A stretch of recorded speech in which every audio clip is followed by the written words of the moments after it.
In today's fast-paced world, it's easy to overlook the importance of our health and well-being.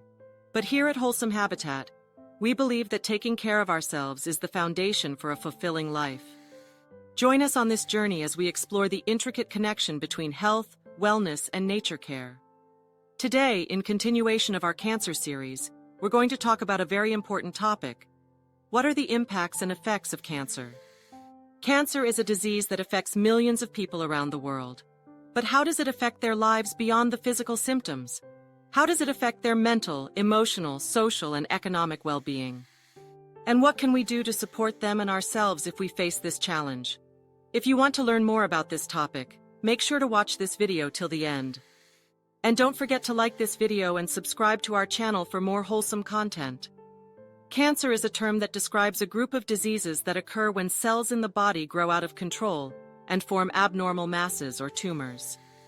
There are more than 100 types of cancer, each with its own characteristics, causes, treatments, and outcomes. Some cancers are more common than others, such as breast, lung, prostate, and colorectal cancers. Some cancers are more deadly than others, such as pancreatic, liver, and brain cancers.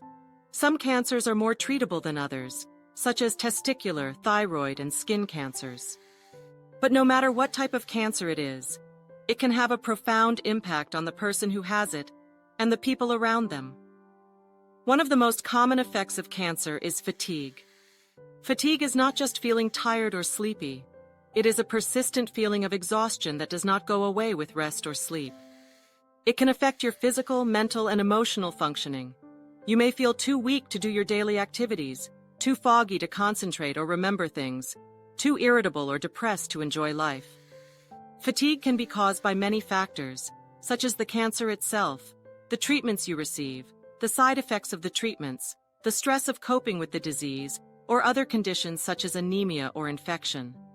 Another common effect of cancer is pain.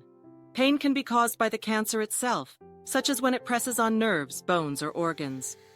It can also be caused by the treatments you receive, such as surgery, radiation, or chemotherapy. Pain can range from mild to severe, from acute to chronic, from localized to widespread. Pain can affect your mood, sleep, appetite, and quality of life. Pain can be managed with medications, non-drug therapies, or complementary therapies. A third common effect of cancer is body changes. Body changes can be caused by the cancer itself, such as weight loss or gain, hair loss or growth, skin changes or swelling. They can also be caused by the treatments you receive, such as scars from surgery, burns from radiation, or nausea from chemotherapy. Body changes can affect your self-image, self-esteem, and confidence. You may feel less attractive, less feminine or masculine, less comfortable in your own skin. You may also face challenges in your sexual and intimate relationships. These are just some of the physical effects of cancer that many people experience. But cancer can also have psychological and social effects that are equally important to address. For example, how do you cope with the fear and uncertainty of having cancer? How do you deal with the anxiety and depression that may arise from your diagnosis or prognosis? How do you communicate with your family and friends about your condition and needs?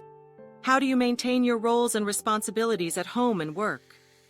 How do you access the financial and practical resources that you may need? How do you find meaning and purpose in your life after cancer? These are some of the questions that many cancer survivors face as they navigate their journey through and beyond cancer. And they are not easy questions to answer. They require a lot of courage, resilience, and support. That's why it's important to know that you are not alone in this journey. There are many sources of support available for you and your loved ones. For example, your healthcare team can provide you with information, guidance, and referrals to other professionals or services that can help you cope with the physical and emotional effects of cancer. Your family and friends can offer you emotional support, practical help, and companionship. Your community can offer you social support, such as support groups, peer mentors, or online forums, where you can connect with other people who have gone through similar experiences. Your spirituality can offer you comfort, hope, and meaning in times of distress. Your hobbies and interests can offer you distraction, relaxation, and enjoyment in times of stress. These are some of the ways that you can cope with the impacts and effects of cancer on your life. But remember that everyone's experience is unique, and there is no right or wrong way to cope. You have to find what works best for you. And that's all for today's video on what are the impacts and effects of cancer. I hope you learned something new and useful from this video. If you did, please give it a thumbs up and share it with someone who might benefit from it. And if you have any questions or comments, please leave them below. I'd love to hear from you. And don't forget to subscribe to our channel for more wholesome content. Thank you for watching, and I'll see you in the next video. Stay healthy and happy.